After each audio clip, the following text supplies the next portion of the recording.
My name is Mark Watson. I'm a resident of Groton, and I also am an intervener in Groton Wind.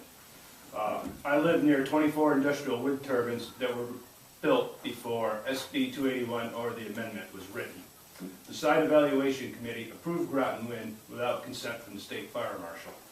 Adequate fire suppression systems have not been installed in Groton Wind facility. The Groton Wind turbines are located in steep, heavily wooded ridgelines. 2 more industrial wind facilities are on the horizon for Groton. One of the facilities, Spruce Ridge, will place approximately 23 turbines on land which is used as an explosive storage area. That's correct. Spruce Ridge will be built in an explosive storage area. If SB 281, as amended, is not passed before the Spruce Ridge application is submitted to the SEC may repeat its approval procedure by allowing the Groton Fire Chief to decide whether or not fire suppression systems are required.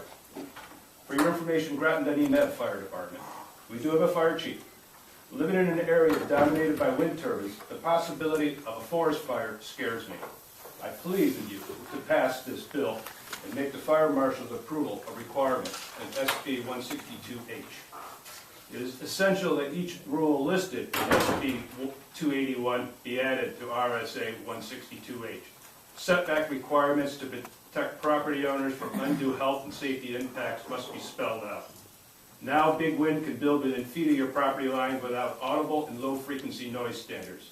Add to this, cumulative impact is not addressed in the current RSA. How could the state approve the 25 by 25 renewable portfolio standard 7 years ago and not be concerned about cumulative impact? Was the 25-25 RPS completely thought through? How many thousand miles of roads, electrical cables must be strung?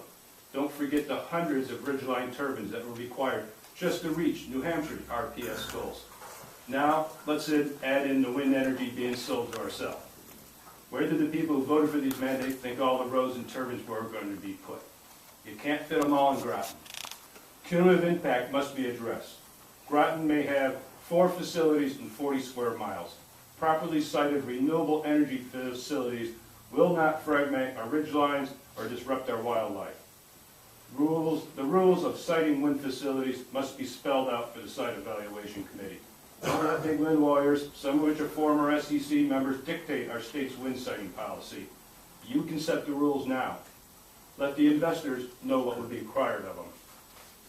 Property value guarantee must also be included in the RSA. I have heard over and over again, wind facilities don't affect property values. That means this will be a win-win item on 281.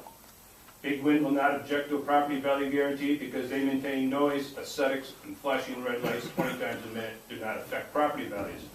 So a property value guarantee will provide Big Wind a platform to integrate their economic claims into local communities. Now let's take a second and look at the other side of the win-win situation.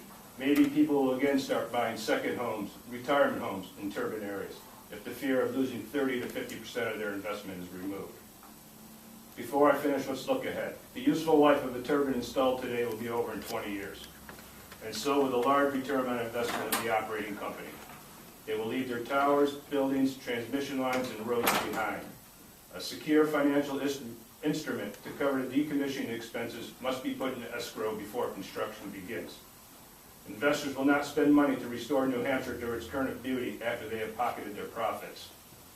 Please vote out to pass on 281. Thank you very much for your testimony and questions of the committee. Very good.